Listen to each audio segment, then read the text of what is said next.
amico mio, mo leggi questa lettera che ci è arrivata qua.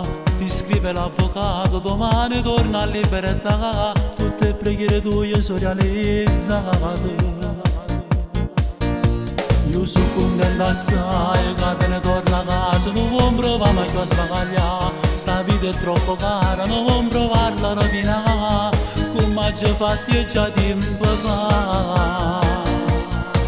Sto batte sangue a me m'ha portato 20 anni che cancello, anni cancello. Un modo d'onore per tutti i compagni, come fare rispettare.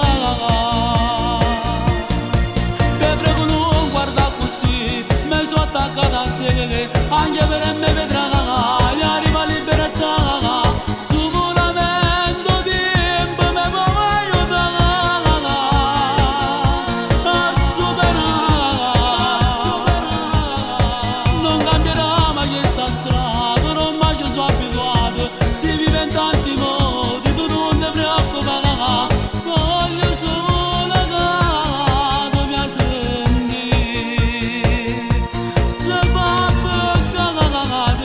Fa peccato, non sbaglia, no, non sbaglia.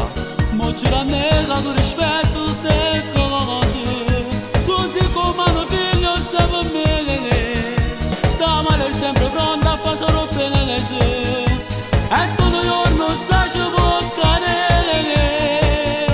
Tu nata sbaglia, fuori mi aspetterai.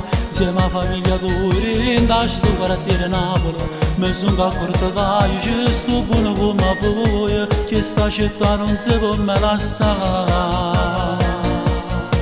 Queste parole tu da già sentire tanto importanti, tanto importanti.